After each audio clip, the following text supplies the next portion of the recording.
Welcome back, everybody, to yet another episode of the Commercial Leader Podcast. Today, I'm joined by an executive or ex-executive from a leading global company within the logistics sector. He's based in Singapore. I actually have to mention also that he's an officer of the Order of Leopold II, which means that the Belgian king thought that the services he's rendered to the country were that exemplary that it was worth a mention and giving him a token of personal appreciation. He's grown a business in a serious space of time of 30 years, engineer by trade, right? And also, like myself, born in Belgium, went to university there, and for now, he's been living in Singapore and Southeast Asia for a very long time.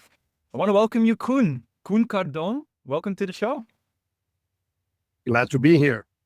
It's great that you've made yourself available because obviously you are a person that has been very busy doing the work you do as a CEO of a company like yours in logistics. Could you just briefly run us through the sort of business you've built with Katoen Natie so that our listeners and watchers can actually familiarize themselves with the commercial leader that you have been for a very long time?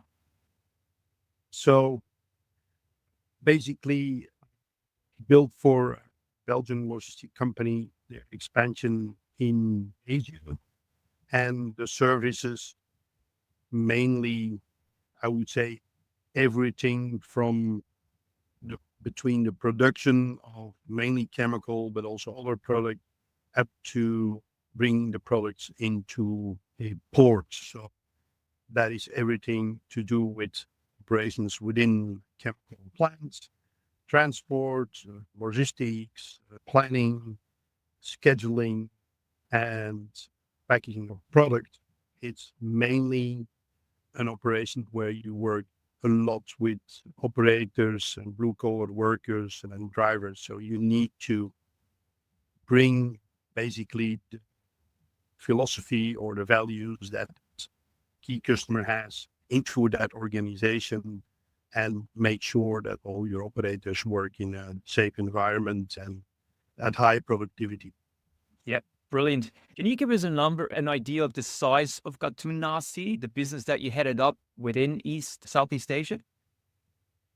Yeah, so we basically started from zero. Today, it's an operation with about 2,500 people, about 700 people.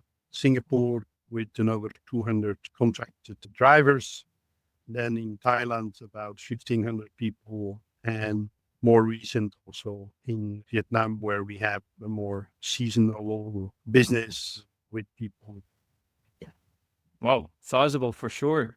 One thing that I really would like to unpack with you today that I'm sure our audience would certainly value is that as a Western company, like obviously Katoen Natie being originally Belgian, but from what you said earlier, expanding into 46 countries today, right? From one country to 46. I can imagine that operating with Westerner philosophies and practices and the likes, then setting up shop, so to speak, in Asia and looking to develop the market there and serve multinationals from everywhere. What's your experience been basically heading up the ship and starting this all within Southeast Asia? I would say it goes in different phases. Prior to working for Katoen Natie, I already worked 10 years in this part of the world. When the company was going international, I often say that 50% of my time was for me to explain to Asian staff how Europeans operate and work, and the other 50% was explaining to Europeans how Asians operate and work. And it was finding that balance basically between these two ways of working and make sure that you have a successful business. So I hear a lot of communication back and forth to make people understand one another so that they could work together. I found it really revealing, actually, earlier when we were getting warmed up for our podcast, how you explained that Katoen Natie has become so successful because of one particular thing. Could you please expand on that and share what exactly helped a Western company do well in the Southeast Asian region, and why you actually did things slightly differently to what normally people would think.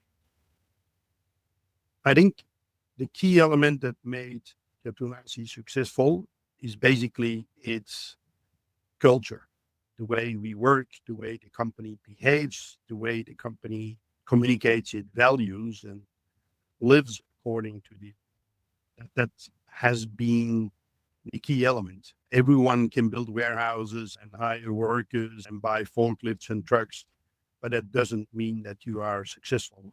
Our communication with customer is always around what culture we have and what our values are and what their values are. And there are many companies also in this part of the world, but around the world, if there is no match in the values, we don't go further. If the values match, it's easy to operate for that company. The values include everything around respect.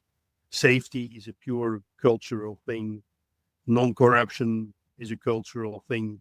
So there are countries, companies that we felt early on not work for and never will work for. But the opposite is also true. Companies that we work for were mainly multinationals, the big chemical companies around the world. And then you can multiply, basically, if you're successful in one area, you can start up in another area, and that helps a lot. And underlying to that, the company itself is about 180 years old. There's a certain culture, and I think many people who subscribe to that is that the Flemish culture, and there are books written about it, is a culture of hard working, being humble, and perform. And that is something that we see in the company as well, and that is very well appreciated. I loved how you shared with me an example where a certain country thought that as you wanted to do business in there, that you'd be okay with putting some money under the table. And you guys said, no, this is not how we operate. And you really reinforced those values, and you would only work with them if they would be okay with that policy, right? I think you also shared with me prior that the countries that really still expected a company like yours to pay money under the table, you just decided not to go into, full stop, right? I really appreciate that from a leader's perspective, and a company that has that policy, zero corruption, right? I actually remember a day when I found myself on a trade fair, and the vice president that I worked for back then in a manufacturer's environment, he was basically coming in from the same angle as you. We had these three gentlemen in beautiful Armani suits rock up at our booth with a few cases, basically asking us, without even looking at our product, what's the most expensive product that you have? And I pointed out to the one which was actually partly designed in Belgium.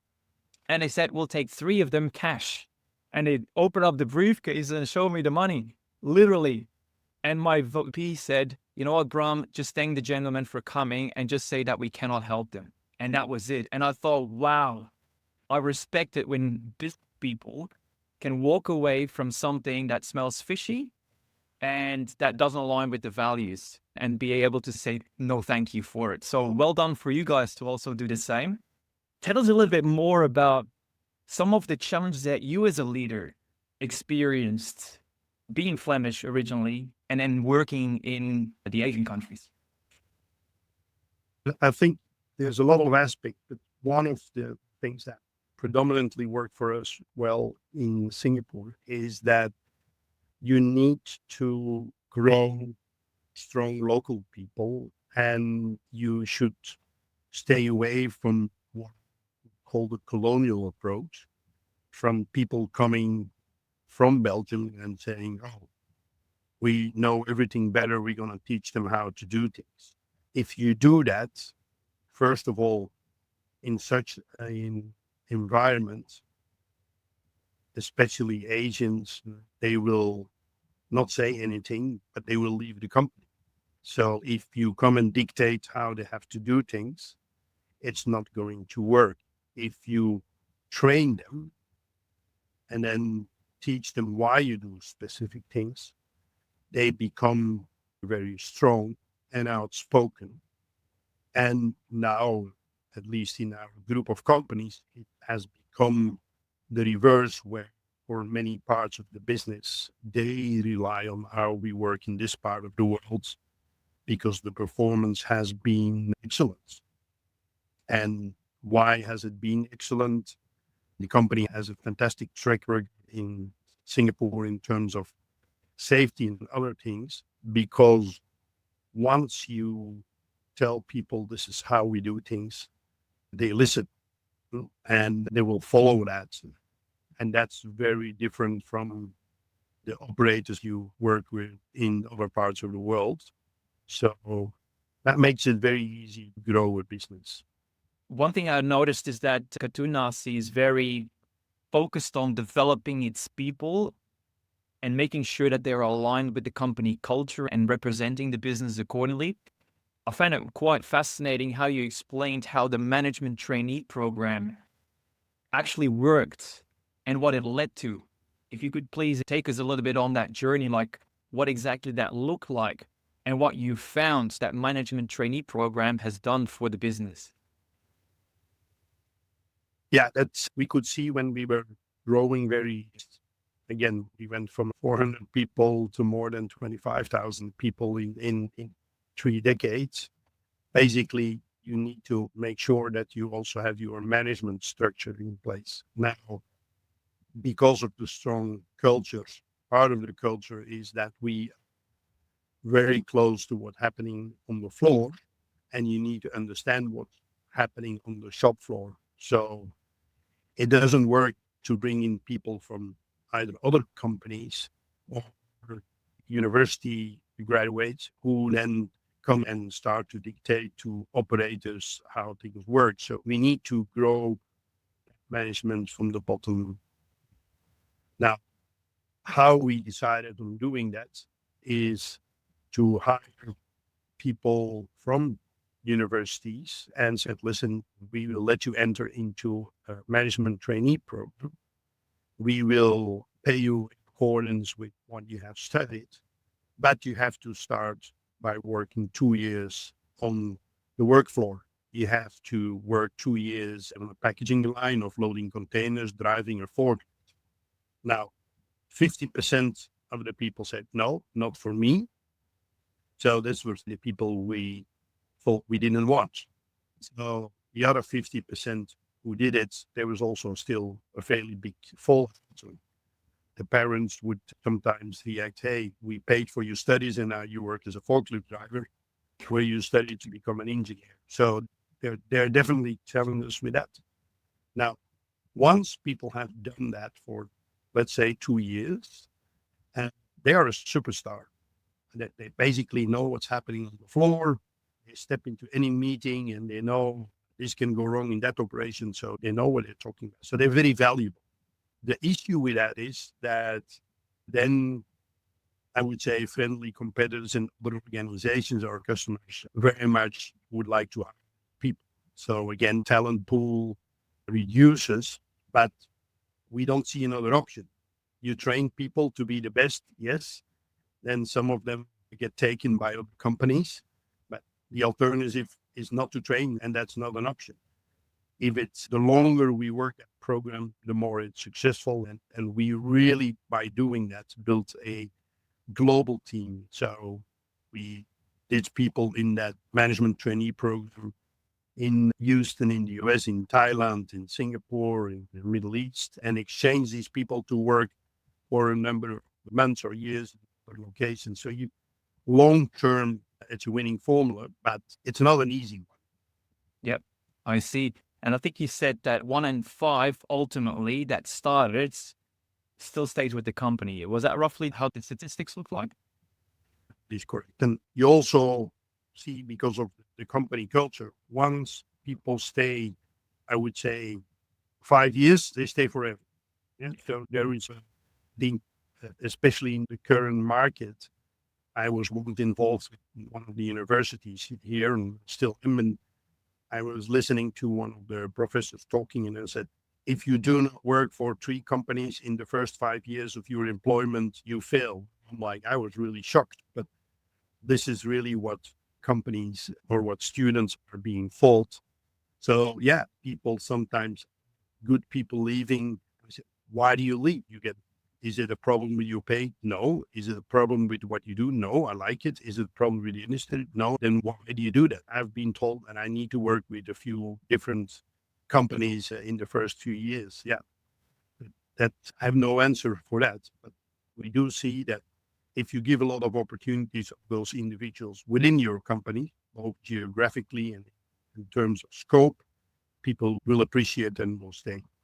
Back to those managers that you guys were grooming up from the start as they left university as an engineer, a law student, or whatever they might have done, accounting maybe, or an economist, then you would give them an opportunity to get the graduate program that would run for 2 years where they do the forklift, the packaging, all of those really practical things. So they're intimately familiar with the details of it, not just theoretically knowing about it, right? What happens then? So they basically done their 2 years. What happens then with him?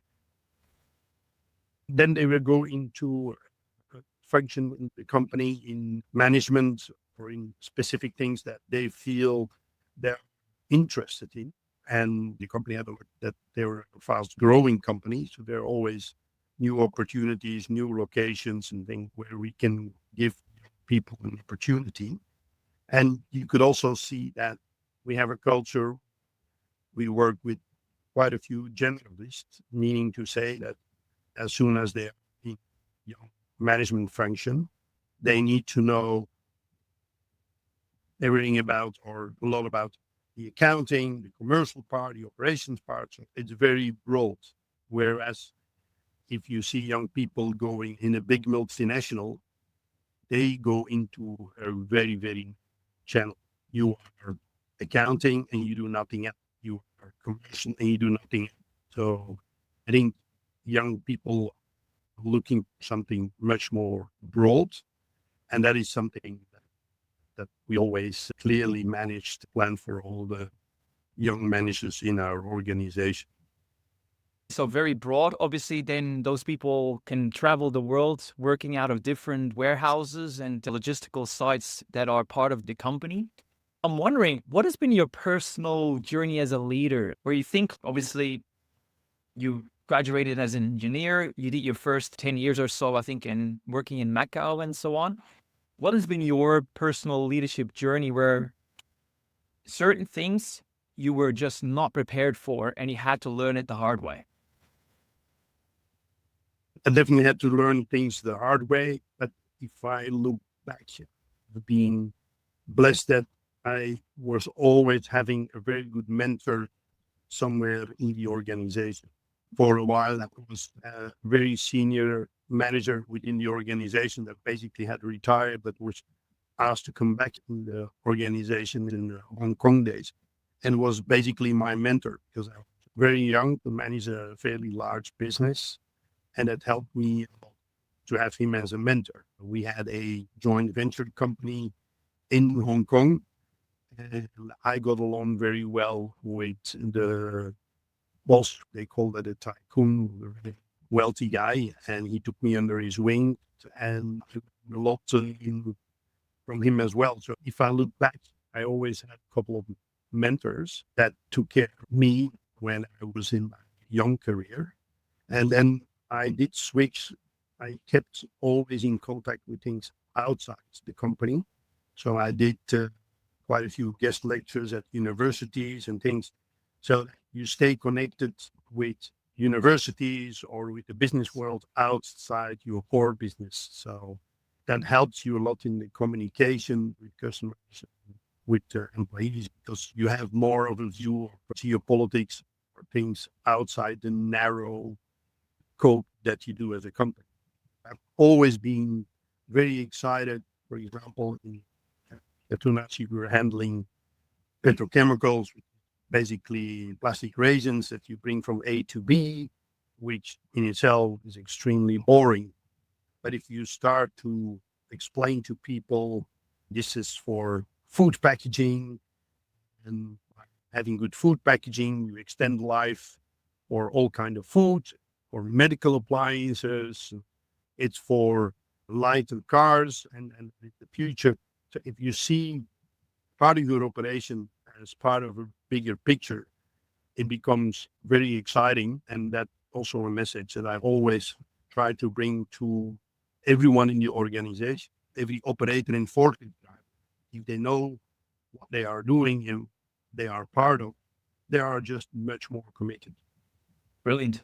You mentioned this tycoon who took you under Mhm. his wings. He was your mentor. Put in a position with all of the knowledge and skills you've built over time now to be able to speak back to the you starting up so many years ago as a manager. What would be the messages that you would want to share as your own mentor to your younger self? I happily mentor quite a few young people, I would say 2, 3 a year, be that on an internship and be that within company. My message will always be that they need to respect values. One is a value that I unfortunately learned the hard way, which is the value of safety. You must believe as an individual that you can run a business without any single person getting hurt. I was part of a project many years ago where there were a few fatalities, and that takes away everything. You can build a business, you can do whatever. If people get hurt or lose their lives in the business you are running, there is no more value. And the other part of that is that, particularly on safety, is a science. It's not a behavioral thing. If you apply the right science, you can work very safely. And with Katoen Natie, we've been working for 10 years with hundreds of people in Singapore without a single lost time incident. And we received a lot of awards and rewards for that. But to me, that doesn't mean much. The thing that means most is that I know that all these people go home safely every day, because if somebody gets hurt, that haunts you as a leader for the rest of your life. So it's the same with the culture of corruption, the same with the culture of safety. It's the same of doing the right thing. Those cultural factors. In the end, people will appreciate that very much also to work in an organization like that. I can relate to that. All right. So, very important message. You mentioned earlier how there is a bit of a gap between the managers that were groomed inside the business and then the younger people starting up in terms of years and philosophies and the likes. What's been your experience that younger people now need as they've come to work? What's been some hard found lessons and what do you have put in place to be able to make people from different generations, different ages, so to speak, be able to work together in that environment? I think there are a few things that we have seen and that they are changing over time. One element is that many young people want to do something new every week. Yeah, I had some brilliant young guys working in my organization, and I said, "You work on this," and then they come back 3 weeks later. "I have something new for me," and then 6 months later, "I have something new for me." We do not have new things in any industrial company all the time.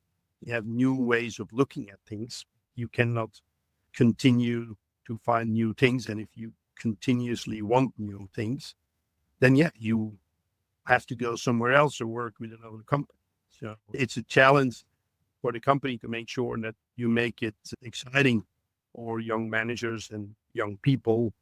And they also have to understand that you cannot just do only the exciting things every day. Yeah. The other element, which I think has been going through some fluctuations, is the work-life balance. And we see that predominantly in Europe. I do think that it's not one is right and one is wrong.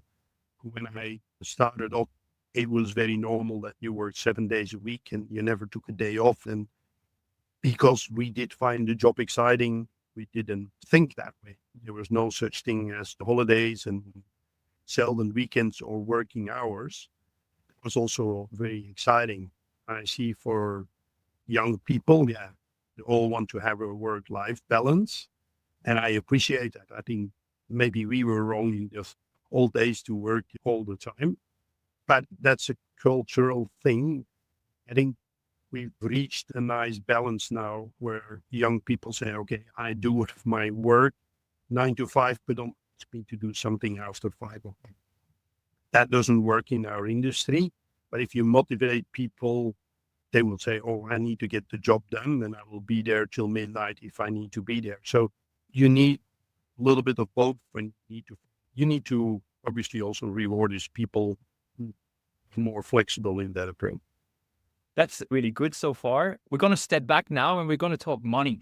Obviously, since you left Katoen Natie as its CEO for this region, you have started to take on something different as a partner of Square Circle. I'd like to unpack a little bit, especially the pillar that you mentioned prior, which is the family office. Let's talk a little bit more about family office, wealth management. You're based in Singapore. What are you seeing? What I'm seeing is that there's a very fast growing number of family offices in Singapore from all over the world. And because the Singapore environment is obviously secure, transparent, zero corruption, and there's a lot of money flowing into Singapore. And families are looking how they can fiscally optimize that and park some of their investments in this part of the world.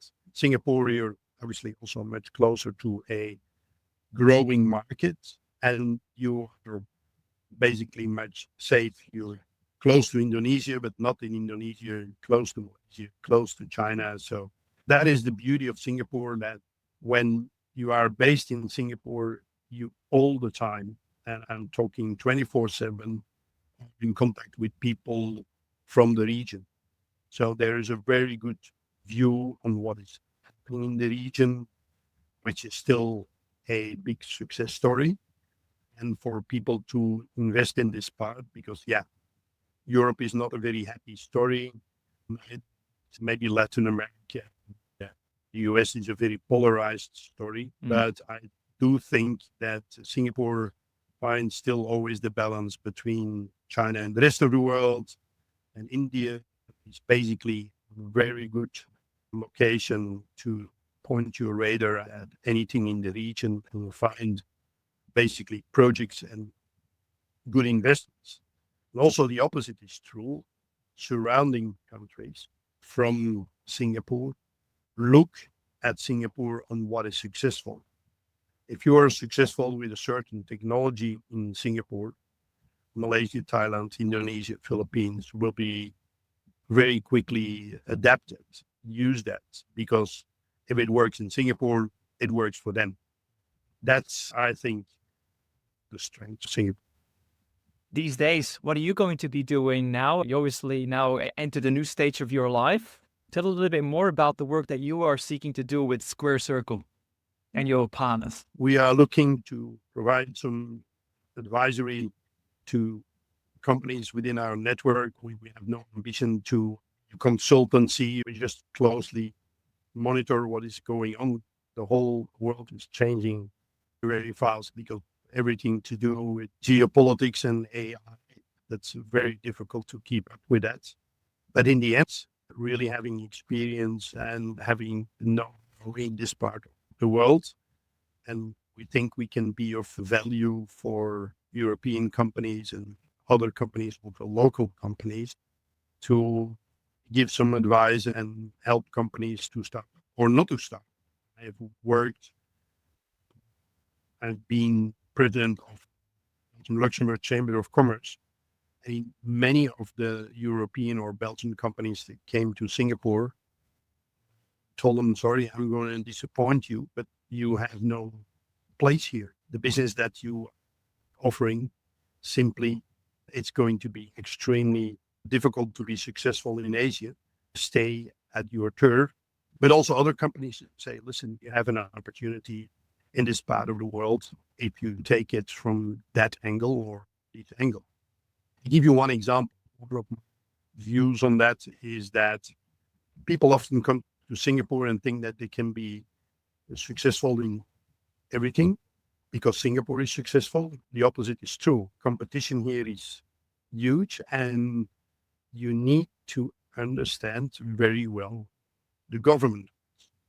Singapore is a company by itself.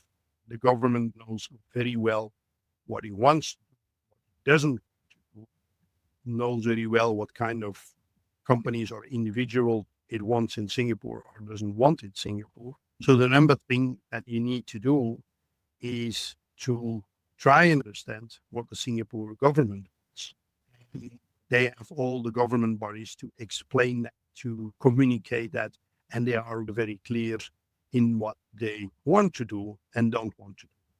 So if you fit in their framework or their plan, there are massive opportunities. If you don't fit in there, don't even try. It's a waste of time.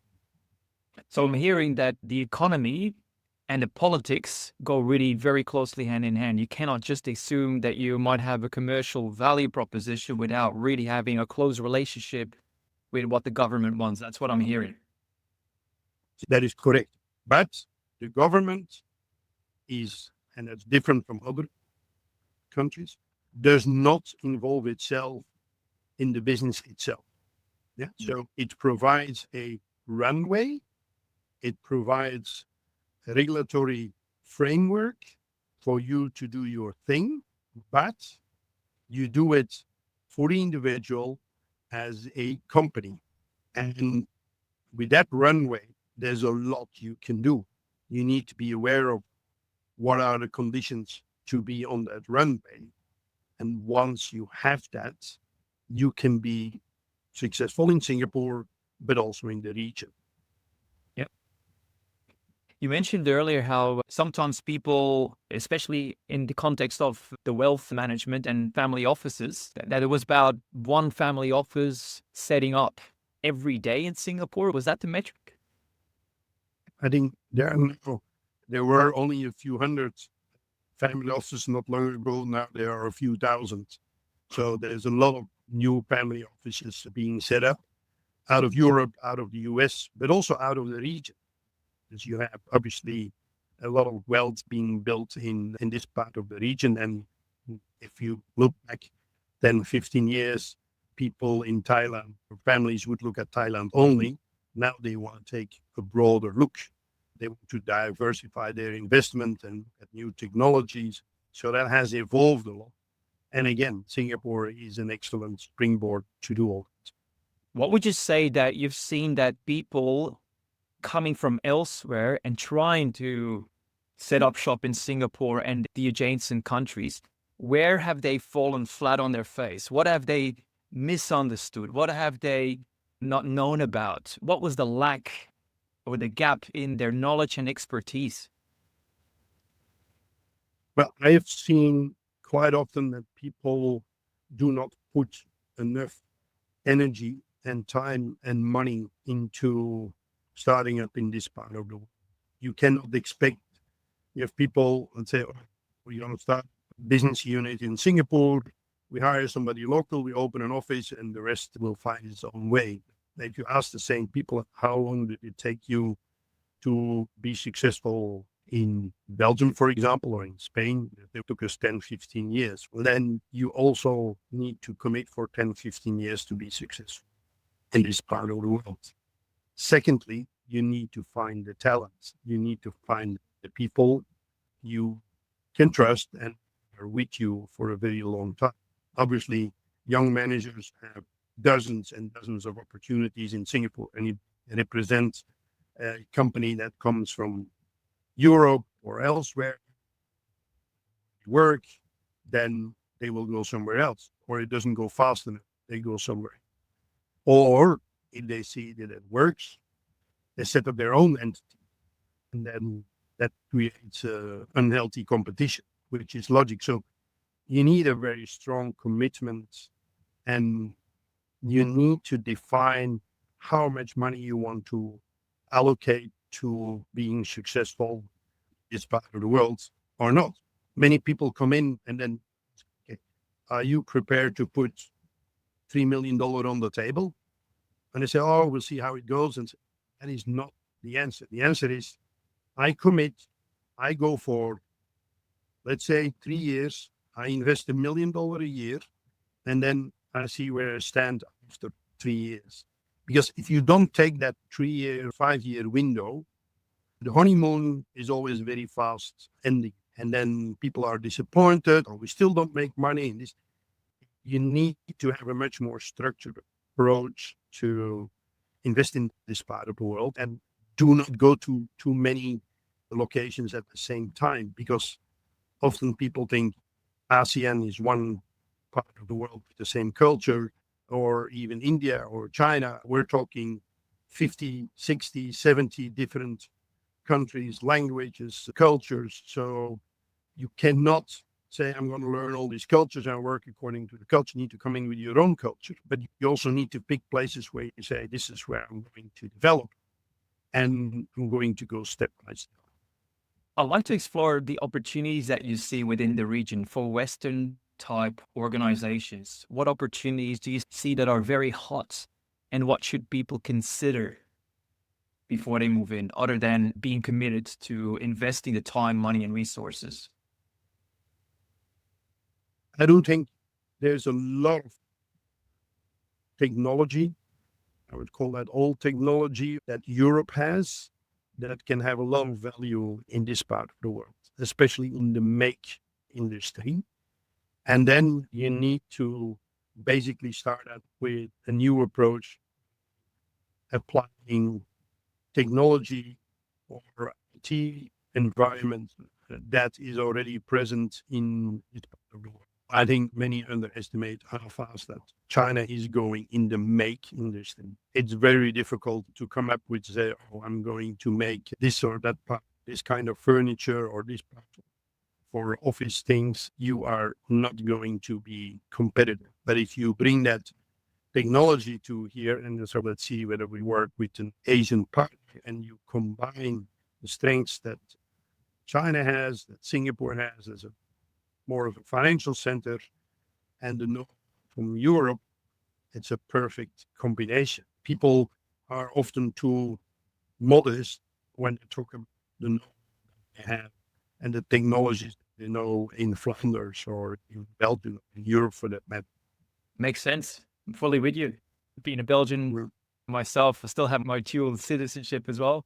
So look, I really appreciate this conversation so far, Koen. If there's any closing words that you'd like to share, perhaps again from a leadership perspective, you've obviously got a serious track record. You've worked with a lot of people. You've helped put food on the table for lots of families through the work you've done over the years. If there's any final words that you'd like, let's say, people that are either aspiring leaders or let's say on that middle management journey and they want to reach for the next level up, what sort of words do you think would be valuable to them right now? My Hong Kong chairman once told me, he said, Koen, if you want to be successful, there are two things that you need to do. You need to have respect for the people who work for you, and you need to get respect from the people that you work for. I think that is probably one of the most important lessons that I learned.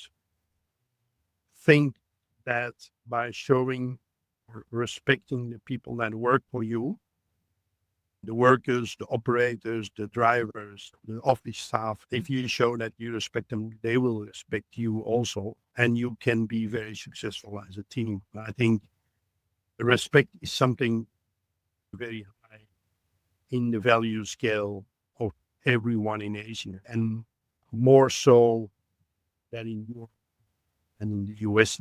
I would like to think respect for elder people, respect for family.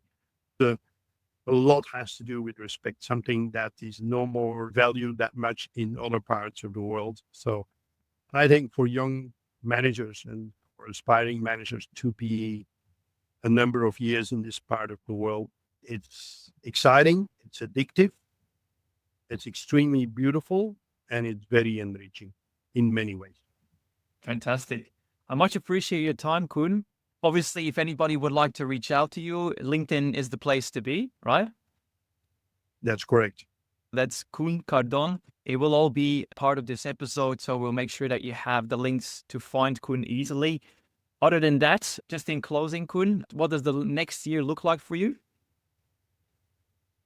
Well, I thought when I left my previous job, I was going to be less busy, but it turns out I'm more busy. I'm going to travel a fair bit business and try to keep up with everything that is changing all the time. I try to educate myself a bit in and yeah, I will happily work with people that can see the same values I see in this part of the world. So it's going to be exciting. So I definitely hear that you're not going to get bored and just play golf every day. There's going to be a lot of interesting things to do, work-wise as well as personal time. If ever you land in the beautiful South Australia where we have a lot of wineries around, please do hit me up because I'd love to also greet you and shake your hand face to face. That would be a great pleasure to come taste some wines there. Yeah. That sounds really good to me. Hey, thanks again for contributing to our podcast and all the best in the meantime. Thank you very much.